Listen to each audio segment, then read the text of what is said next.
The Whispers of the Old Porch, Part 1, The Quiet Morning. The first light of dawn touched the fields like a shy visitor.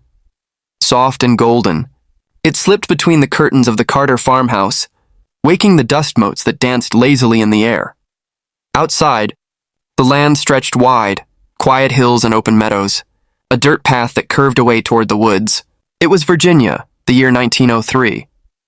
And though the world was beginning to change, trains humming through distant towns, whispers of electricity and telephones, here, life still moved to the old rhythm of sunrise and sunset. Thomas Carter woke with that rhythm. He didn't need a clock. The rooster crowed once, long and proud, and that was enough. He swung his legs over the edge of the bed, the wooden floor cool beneath his feet. Mary, still half asleep, murmured softly, "You're up early again." Thomas smiled. "Cows don't wait for the sun, Mary." He reached for his work shirt, rough cotton, faded by years of washing, and buttoned it slowly, careful not to wake the children sleeping in the next room. The smell of kerosene lingered faintly in the air from last night's lamp. Stepping outside, he breathed in the morning, clean and damp, with a hint of wood smoke and hay. The world was still, except for the low hum of insects and the faraway coo of a dove. The grass sparkled with dew under his boots. By the barn, the old cow, Daisy, stamped her feet impatiently. Thomas chuckled and set down the milk pail. "Easy now, girl. You'll get your breakfast soon enough." The steady rhythm of milking began. Squish, clink, squish, the soft sound filling the quiet morning. Above him, a pair of sparrows fluttered in their nest under the eaves, and the sky slowly brightened to a pale, clear blue. Inside, Mary was already in the kitchen. She moved quietly, her apron tied neatly, her hair pinned up. The kettle hissed softly on the iron stove. She measured coffee grounds by habit, no scales, no clock, only instinct. The smell of fresh bread from the oven spread through the house like sunlight. "Anna!" "James, time to wake!" she called gently. The children stirred, yawning. Small faces hidden beneath blankets. James, 9 years old, curious always with a stick or a pebble in hand, sat up first. Anna, his sister 2 years older, rolled over with a sleepy groan. "5 more minutes?" Mary smiled. "You said that yesterday too." Soon the little house was alive with quiet motion. Chairs scraping, soft footsteps, the clink of dishes. Thomas came in from the barn with a bucket of milk, his boots muddy, his eyes bright. "Morning, my love," Mary said, wiping her hands on her apron. "Morning, dear." He leaned down and kissed her forehead. They didn't talk much. They didn't need to. After 15 years together, silence between them felt like a kind of music. At the table, the children ate porridge sweetened with honey, their legs swinging beneath the benches. Thomas folded the newspaper, the Richmond Times, and read a few lines aloud about a new railway being built across the mountains. James's eyes widened. "Will trains come here too, Papa?" Thomas smiled. "Maybe someday, but not yet. The horses still rule these roads." The family laughed softly. Outside, the morning mist began to lift from the fields, revealing rows of corn and a few apple trees near the fence line. The old wooden wagon waited beside the barn, its wheels caked with dust. Everyday life was simple, but full. After breakfast, Thomas stepped out again to the yard. The air had warmed, the sun just clearing the treetops. He picked up his hat, adjusted the reins on the horse, and began his work, plowing, fixing fences, checking the crops. Mary stayed inside, humming softly as she cleaned the kitchen. Her voice drifted out the window like a lullaby, an old folk tune her mother had sung to her in her childhood. By mid-morning, the children were ready for school. Mary packed their satchels with bread and a small jar of jam, then tied their scarves neatly. "Stay together," she said. "We will," Anna replied, holding her brother's hand. As they walked down the dusty path, Thomas waved from the field. The children waved back, their laughter echoing faintly in the distance. The road curved through meadows dotted with wildflowers, white daisies, purple thistles, and the yellow of goldenrod. A few butterflies followed them, drifting lazily in the air. Back at the farmhouse, time slowed again. The clock ticked softly, a steady heartbeat against the walls. Mary sat by the window, mending a shirt, the needle flashing in the sunlight. From the barn came the distant sound of Thomas's hammer, slow, steady, unhurried. A breeze drifted through the open door, carrying the scent of hay and pine. Everything in this world felt alive but peaceful, as if even the wind had learned to move gently. At noon, they ate together on the porch, cornbread, apples, and cold milk. A few chickens wandered nearby, pecking at the dirt. "Mary," Thomas said, looking out at the fields, "you ever think about what's coming next?" She smiled faintly. "What do you mean?" "Electric lights. Talking machines. The world's changing faster than a plow horse can run." Mary shrugged. "Maybe so. But I like it the way it is now." Thomas nodded. "Me too." A silence followed, not empty, but full of understanding. As the day stretched on, clouds gathered slowly over the horizon. A faint roll of thunder sounded far away. Thomas worked faster, finishing his chores before the rain. When the first drops fell, he ran for the porch, wiping his brow. Mary had already set 2 chairs out and poured him a cup of coffee. The rain came down softly, tapping the roof, the rhythm steady and calm. They sat together, watching the fields turn dark and glistening under the storm. After a while, Thomas reached for her hand.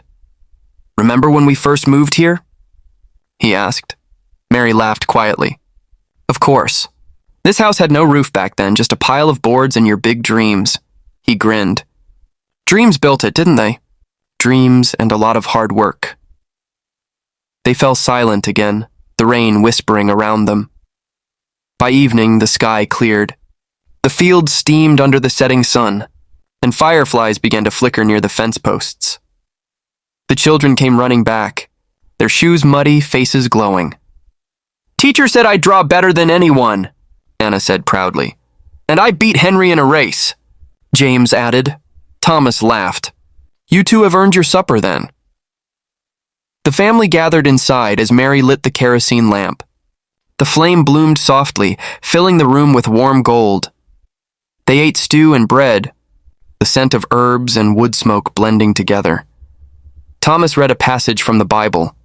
The children listened, sleepy-eyed, their heads resting against Mary's shoulders. Later, when the dishes were washed and the fire had burned low, Thomas stepped outside one last time. The night was clear, the stars shining like cold silver dust scattered across the sky. Somewhere far away, a train whistle echoed, faint, haunting, beautiful. He closed his eyes and smiled. Change was coming, yes, but tonight everything was still.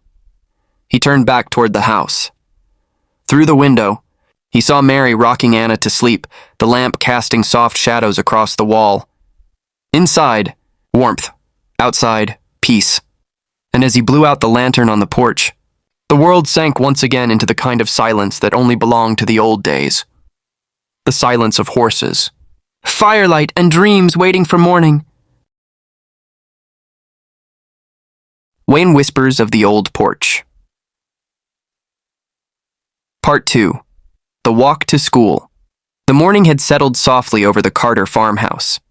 The golden haze of dawn had given way to the gentle blue of mid-morning, and the fields were alive with the hum of bees and the faint creak of the barn door in the wind.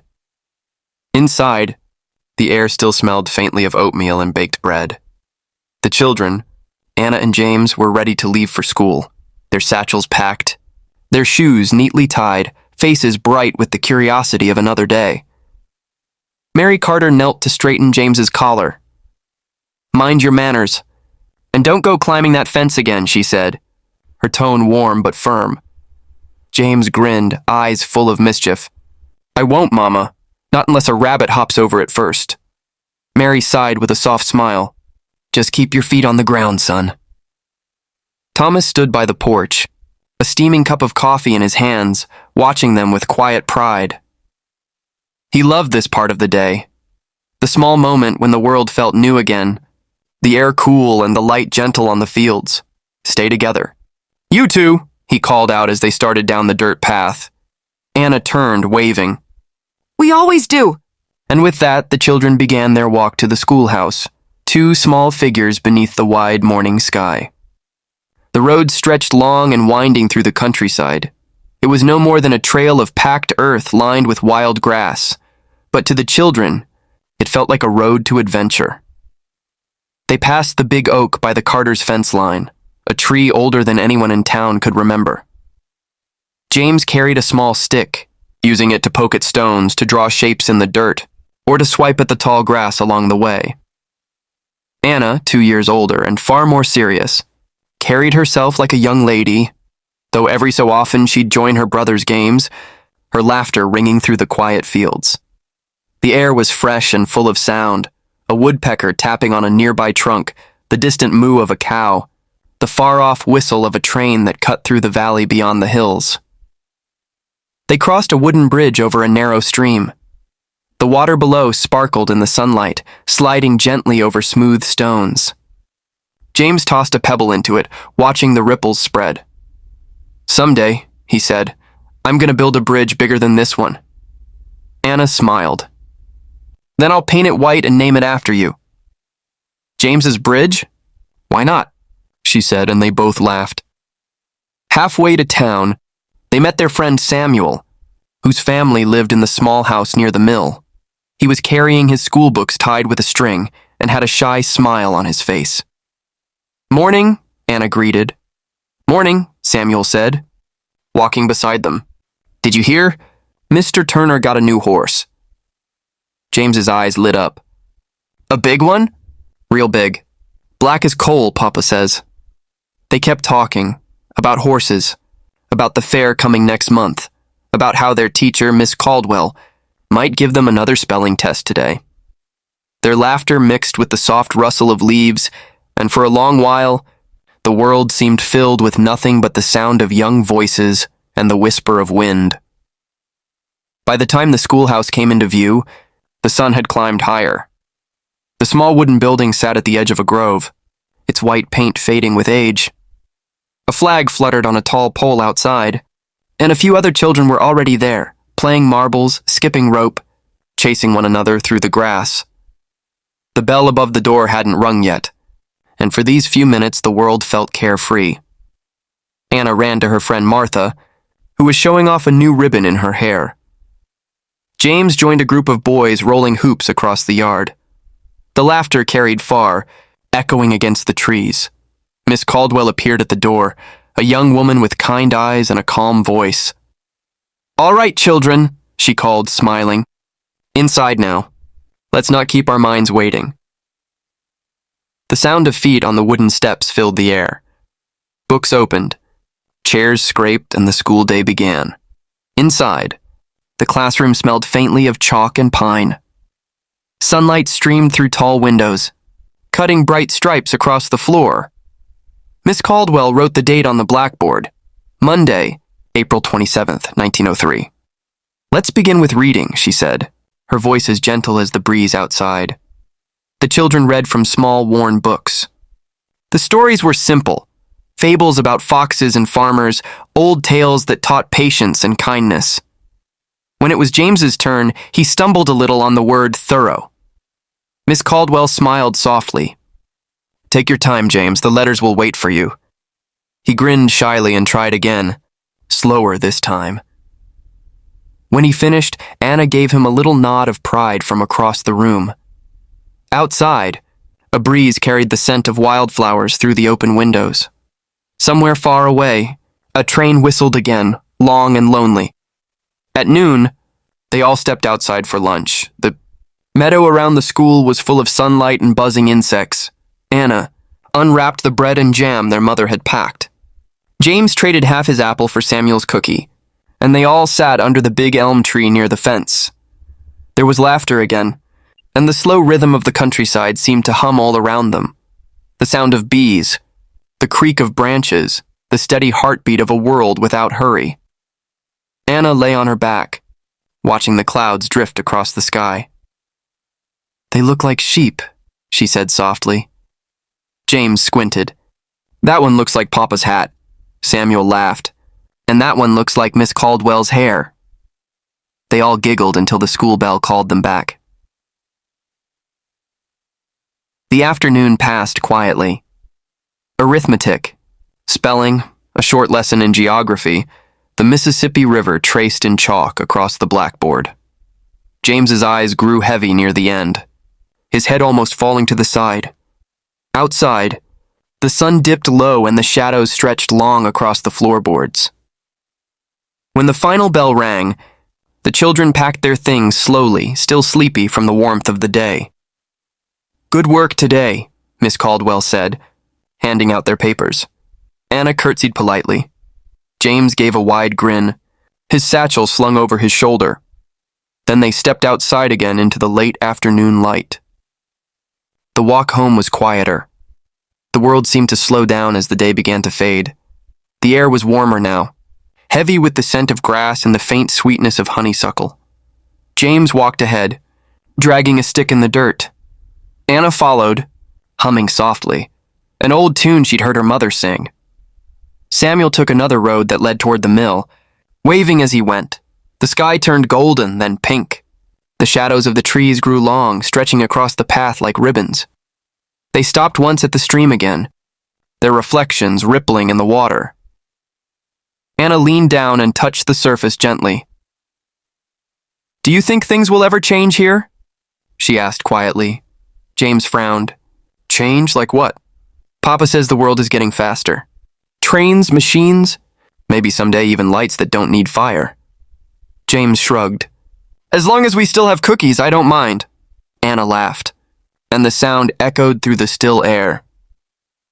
By the time they reached home, the first stars had begun to appear. The farmhouse windows glowed softly with lamplight, and the smell of stew drifted through the open door. Thomas was stacking firewood by the porch, and Mary stood in the doorway, her apron dusted with flour. "Welcome home," she said, smiling. James ran forward and hugged her waist. "I read the hardest word today," Anna added, "and I finished my arithmetic before everyone." Mary laughed, brushing their hair back. "My clever little ones. Go wash up, and supper's waiting." Inside, the table was warm and bright. Thomas ladled stew into bowls while Mary cut slices of bread. They talked about their day, about the lessons, the games, the clouds that looked like sheep. And when dinner was done, the family stepped out onto the porch together. The crickets were singing, the night air cool and sweet. Fireflies blinked softly across the darkened fields. Thomas leaned back in his chair, the wood creaking softly. He looked at his children and smiled. "I used to walk that same road to school," he said. "It hasn't changed a bit." Mary nodded. "And maybe it never will." They sat in silence after that, listening to the night. The soft sigh of the wind, the whisper of the trees, and the gentle hum of a world that had not yet learned to rush. Above them, the stars brightened. A train whistled somewhere far in the dark. Anna rested her head on her mother's shoulder, eyes heavy with sleep. James curled up beside his father, murmuring something about bridges and cookies. Thomas smiled faintly. "Good night, my loves," he whispered, and the world, soft and silent, seemed to whisper back, "Good night." Perfect, Mahidi. Here comes the next chapter in your fully original, copyright-free U.S. sleep story series, written for a calm, soothing bedtime E. This is part 3, Evenings by the Fire. The same Carter family, Thomas, Mary, Anna, and James, as the days in 1903 Virginia roll quietly into the comforting rhythm of twilight. Get cozy. Let's begin. When Whispers of the Old Porch, Part 3, Evenings by the Fire. The sun slipped behind the distant hills, spilling gold and crimson over the quiet fields. The Carter farmhouse glowed faintly in the fading light, a small island of warmth in a sea of gathering dusk. A soft wind drifted through the tall grass, carrying the smell of earth and wood smoke, and somewhere in the woods, a lone bird sang its last note of the day. Inside, Mary Carter was lighting the lamp. The small hiss of the match, the flicker of the wick, and then the room filled with soft, honey-colored light. It was her favorite hour, when the house shifted from the noise of day to the peace of evening. The kettle sang gently on the stove, and the children's voices floated in from the porch, hushed with sleepiness and laughter. Thomas came in from the yard, wiping his hands on a rag. He smelled faintly of hay and smoke, the scent of a long day's work. "Fire's stacked," he said. "We'll stay warm tonight," Mary nodded. "Good. It's cooling fast these evenings." The seasons were changing. You could feel it in the air. The heat of summer was gone now, replaced by crisp nights and longer shadows. The leaves on the maples had begun to turn, a quiet fire spreading through the treetops. Thomas poured himself a cup of coffee and sank into his chair with a soft sigh. Mary joined him, setting her sewing basket beside her. The faint crackle of the fire filled the room, slow and steady, the kind of sound that seemed to breathe with the house itself. The children came inside, cheeks pink from the cool air. James was carrying a handful of acorns. "Look, Mama, I found these near the fence," Mary smiled. "Maybe we'll keep them in a jar by the window, a little piece of the woods inside our home." Anna set her school books on the table. "I got another star from Miss Caldwell today." "Of course you did," Thomas said, smiling proudly. "You've got your mother's patience." Anna giggled softly and sat near the fire, holding her hands to the warmth. The orange light painted her face in a gentle glow. Dinner was simple that night: beef stew, baked potatoes, and cornbread fresh from the oven. The family ate together, their voices low, content. Outside, crickets began their nightly song, and the wind brushed softly against the windows. After supper, Thomas reached for the old radio that sat on the shelf, a gift from a traveling merchant. It didn't work all the time, and when it did, it caught only the faintest of signals. But tonight, when he turned the dial, a burst of static gave way to a soft, crackling melody, a violin playing far away. For a long moment they listened, no one speaking, just the sound of music drifting like a ghost through the air. Mary closed her eyes, smiling. "It sounds like the fairs we used to go to when we were young." Thomas chuckled. "Except we had to walk 6 miles to hear it then." The children giggled, and the old tune played on, filling the room with quiet joy. When the music faded, Thomas turned off the radio and reached for the newspaper. The paper was thin and creased, the ink faded, but it was their small window into the larger world. He read a few lines aloud. News of new bridges, of factories growing in distant cities, of inventions that promised to make life faster and brighter. Mary listened, her needle moving through cloth in small, steady stitches. "I don't know if the world needs to be faster," she murmured. "It's already beautiful the way it is." Thomas folded the paper with a nod. "Maybe that's why we live here, where time still remembers how to breathe." Later, as the children yawned, Mary cleared the table and poured warm milk into tin cups. "Bedtime soon," she said softly. "But a story first." The children's eyes lit up. Thomas leaned back, smiling.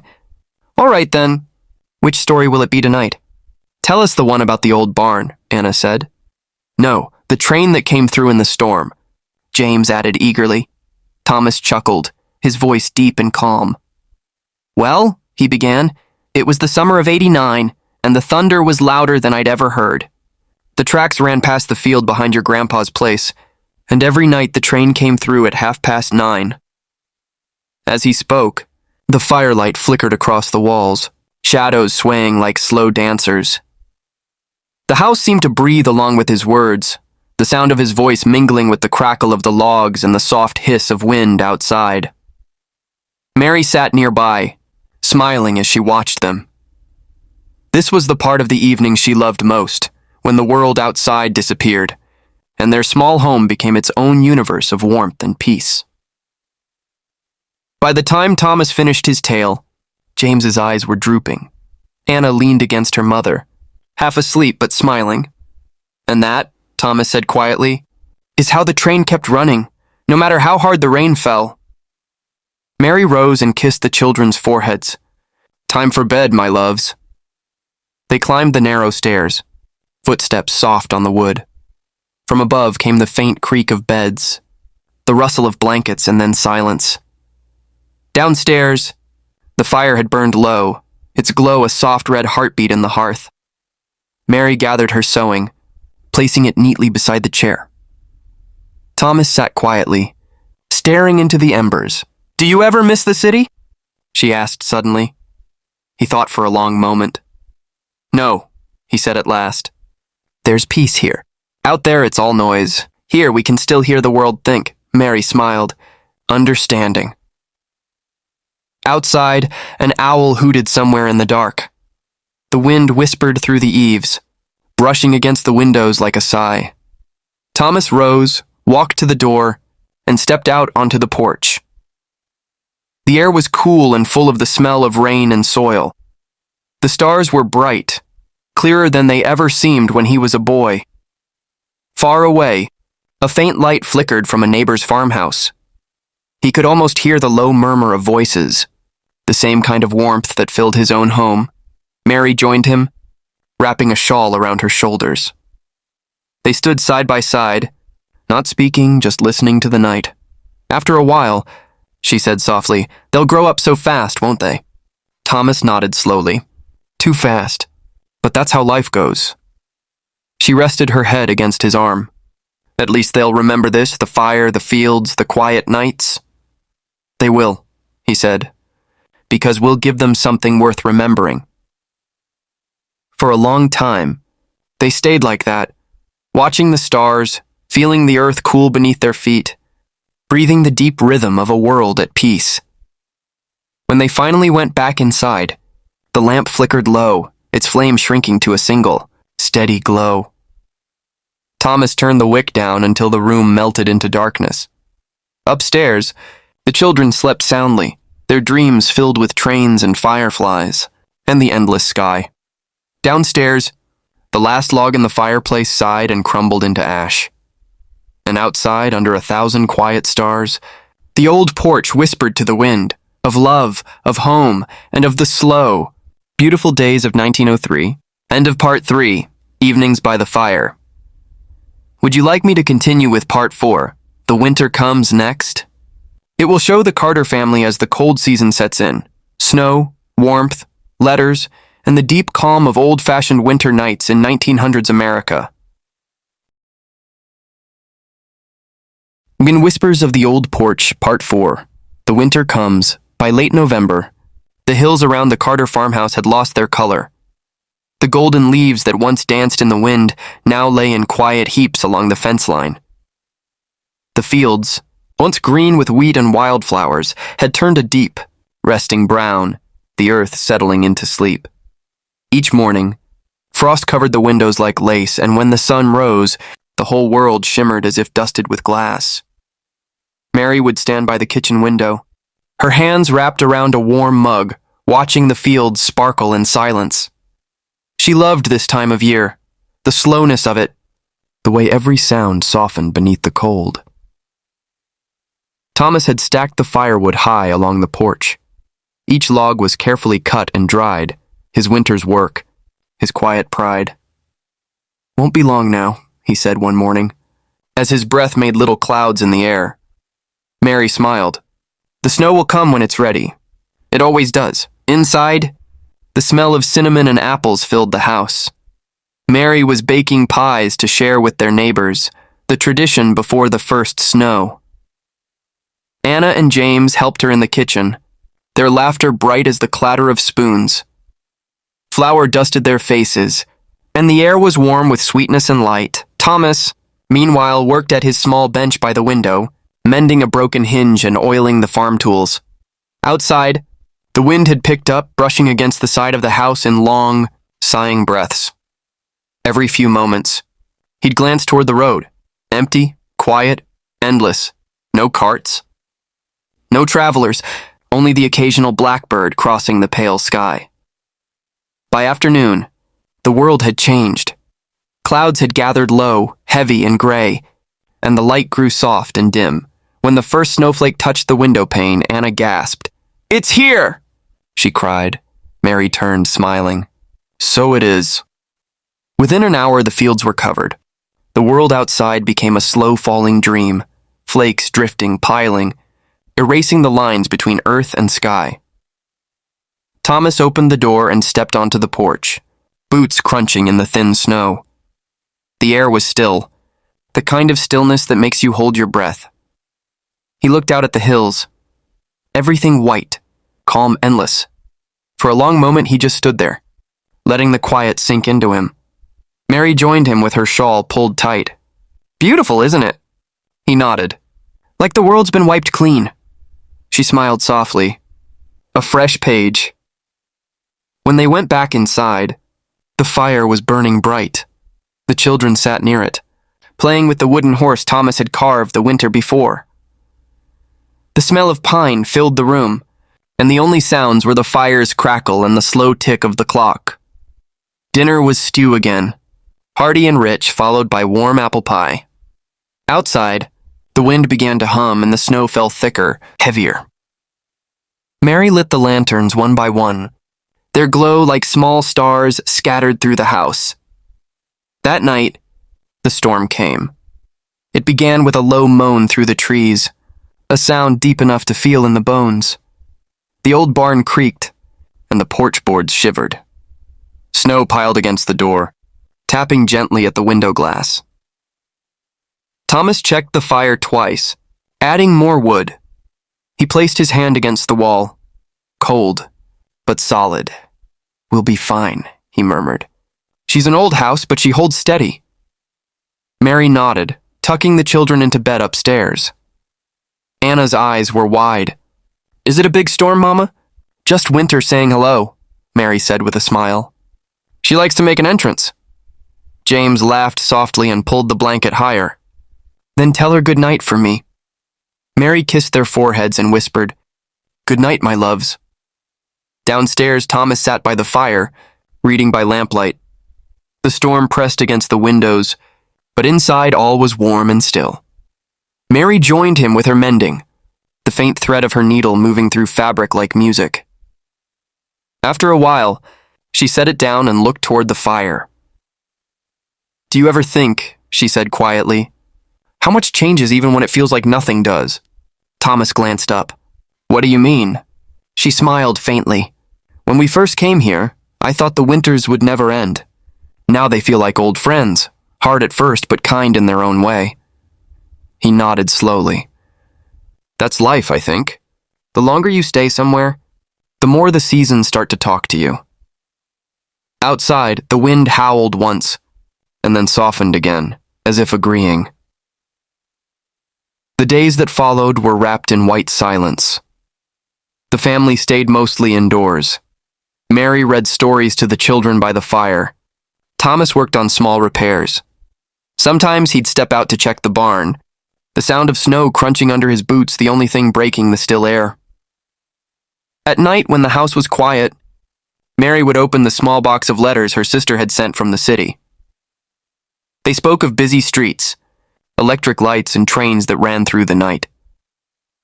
Mary read them slowly, a little smile on her lips.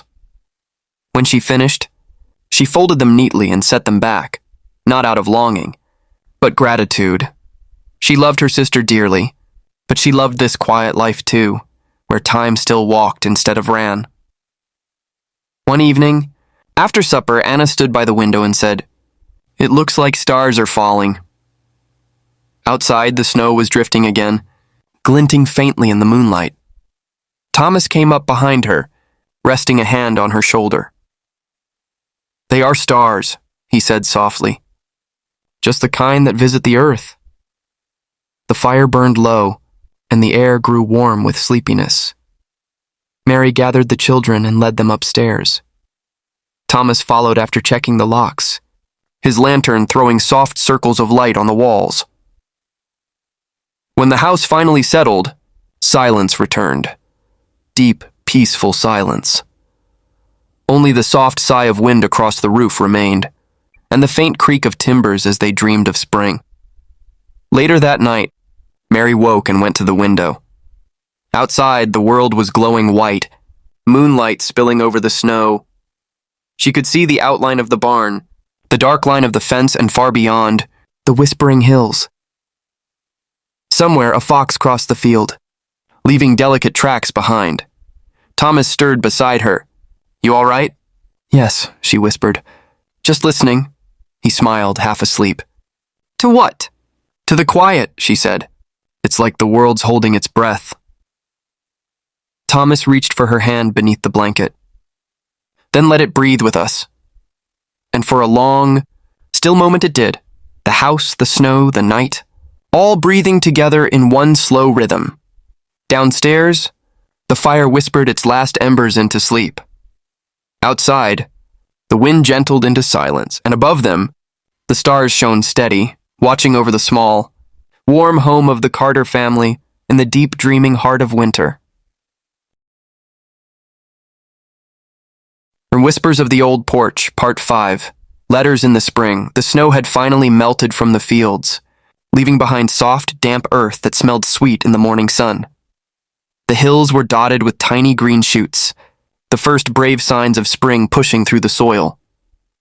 The creek at the edge of the property gurgled and whispered as it had through every season, carrying with it the memory of snow and ice now gone. The Carter farmhouse seemed to breathe in the new season. Thomas stood on the porch, leaning against the railing, coffee in hand, watching the soft mist curl above the fields. The children, Anna and James, ran through the yard barefoot, squealing with delight as they felt the cool earth beneath their feet. Mary, in her apron dusted with flour, tended a small patch of herbs by the kitchen window, pushing aside soil with gentle fingers and humming quietly to herself. It was a season of hope, of beginnings, of gentle change, the kind that arrives slowly, unnoticed at first until suddenly it is everywhere. That morning, a letter arrived. A rare event in the quiet farmhouse, carried by the postman from the distant city. Anna opened it carefully, the paper crisp and smelling faintly of ink and travel. "It's from Aunt Clara," she said, her voice trembling slightly with excitement. James leaned over her shoulder. "What does she say?" Anna began to read aloud, her words soft, deliberate, savoring each one. "Dear Mary, I hope this letter finds you all well. The city is changing so fast, but I think often of your farmhouse and the quiet hills where time seems to rest. I wish I could visit this spring and see the children run through the fields once again. Enclosed is a small gift for them, a token to remind them of the open skies and gentle earth of home." Mary took the letter from Anna's hands, reading it slowly herself. Her eyes glistened with the warmth of remembered days. "I never realized how much I missed hearing from her," she said softly. Thomas, standing nearby, nodded. "It's good news, something bright for this new season." And so began a spring that carried the scent of paper and ink along with the freshness of green fields. The gift enclosed in the letter was a small wooden carving, a bird in flight, carefully painted by Clara herself. Anna and James marveled at it, running their fingers along the smooth wood and imagining it soaring above the hills. The days that followed were gentle and slow. Thomas repaired fences, checked the tools, and walked the fields to see where the soil needed tending. He spoke little, but every glance he cast toward the children carried a quiet pride. Mary planted her garden carefully, turning over soil and planting seeds, whispering little stories to the herbs and flowers she sowed. Anna and James followed her lead, digging small holes and pressing seeds into the earth with their small hands. "Do you think the seeds will grow?" James asked one afternoon. Mary smiled, brushing a strand of hair from her face. "Of course they will. They just need time and care, like all things." Anna nodded thoughtfully. "Even us?" Mary laughed softly. "Especially us." The creek had thawed completely now, its water gurgling cheerfully over smooth stones. Anna would sometimes sit by it for long stretches, skipping pebbles and listening to the gentle rush of water. James preferred chasing insects along the banks, fascinated by every beetle, butterfly, and dragonfly that emerged after the winter. One afternoon, as Thomas worked in the barn, he found another letter tucked carefully under the latch of the mailbox. It bore the mark of a distant cousin from the city, a handwritten invitation. "We are to visit soon," Thomas announced at dinner that evening. Showing the letter, Anna clapped her hands. "A trip to the city?" James's eyes grew wide. "Will we see trains?" Thomas chuckled. "Perhaps, if the weather allows." The house buzzed with quiet excitement. Mary began preparing for the visit, cleaning the rooms, mending clothes, and baking extra bread and pies. Anna and James could barely contain themselves, imagining the tall buildings, bustling streets, and all the new sights they would see. Yet amidst all the anticipation, the farmhouse remained a sanctuary of slow rhythms. The wind whispered through the open windows, carrying the scent of newly turned soil and fresh blossoms. Evenings were still spent by the fire, though the flames were smaller now, replaced gradually by the warmth of sunlight streaming through the windows in the late afternoon. One afternoon, as Anna sat on the porch reading aloud a small book of fables, James discovered a patch of wildflowers growing near the fence. "Look!" he called. "Little yellow ones right near the fence post." Mary came to see, crouching down to examine them carefully. "They're spring beauties," she said softly, touching the petals. "They always bloom first. It's a sign. The earth is waking." Anna and James laughed and ran across the yard, collecting tiny blossoms to bring into the house.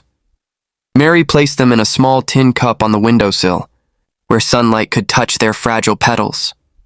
Thomas watched them from the porch, his hands folded over his chest. He felt the pulse of the earth in their laughter, the quiet rhythm of life flowing steadily. "I've seen many springs," he said softly. "To no one in particular, but none so gentle, so alive as this." As the days lengthened, Thomas and Mary began receiving more letters. Each one carried news of distant family, updates from friends, and small tokens of affection. Pressed flowers, a carefully drawn sketch, or a piece of folded cloth. Anna and James would gather around the letters, their eyes wide with curiosity, imagining the lives of cousins and aunts and uncles who lived far beyond the hills. Mary would read them aloud slowly, savoring each sentence while Thomas listened in the quiet of the fading day, sipping coffee and watching the sun sink low across the fields. One evening, a letter brought particularly exciting news. A cousin from the city invited them to a small spring gathering, a picnic by the river, music and laughter in abundance. Anna and James could hardly sleep that night, dreaming of green grass, ribbons in their hair, and long walks beside flowing water. Thomas, however, took a quiet moment on the porch before turning in. He looked across the fields, now glowing with moonlight, and reflected on the long months of winter just past. The snow and frost had left, but they had brought their own lessons: patience, resilience, and a deeper appreciation for warmth, light, and life. Mary joined him, leaning gently against his shoulder. "It's a different kind of spring this year," she said softly. Thomas nodded. "Yes, but it's ours. Every year teaches something new, even in a place that seems the same." The days of spring were gentle but alive with quiet energy. Anna and James explored the fields, sometimes chasing rabbits, sometimes lying in the grass staring at clouds drifting lazily across the sky. Thomas repaired fences, washed windows, and mended tools, work that felt satisfying in its slow, deliberate rhythm. Mary cultivated her garden, sowing vegetables and herbs, humming softly as she worked. Evenings were still spent together. The firelight flickered in the living room as Thomas read aloud from the newspaper or from the small collection of books they kept. The children would sit on the floor or curl up in blankets, listening intently. Mary often worked quietly on her sewing, the soft hum of her needle threading through the calm air. Outside, the days stretched long and golden. The air smelled of wet earth, freshly turned soil, and the faint sweetness of early flowers. Birdsong returned in full chorus, and the creek gurgled more lively than ever. It was the kind of spring that felt like breathing, natural, steady, and full of quiet joy. One afternoon, Anna found a small bird trapped beneath a bush near the barn. She called for James, and together they carefully freed it. "It's shaking," James whispered. Mary came and knelt beside them, gently cupping the little creature in her hands. "Don't worry," she said. "It's just scared. Soon it will fly again." After a few moments, the bird took off, circling above them before disappearing into the blue sky. The children clapped softly, their faces glowing with wonder. Thomas smiled, standing behind them. "It's like spring," he said, "fragile but full of life." Mary leaned against him. "And so are they," she said, looking at Anna and James. As the sun began to set each evening, the family gathered on the porch. The sky blushed with shades of pink and orange. The fireflies began their nightly dance, tiny sparks hovering across the fields. The wind whispered through the trees, carrying scents of wildflowers and fresh earth. Letters were read aloud, stories told, and dreams shared quietly among them. It was a rhythm of life, one that moved slowly but carried its own kind of magic. Every word, every laugh, every sigh of wind seemed to remind them of the world beyond the hills, and yet anchored them firmly to the gentle earth they called home. That night, as the family went to bed, the world outside was calm. The stars shone over the farmhouse.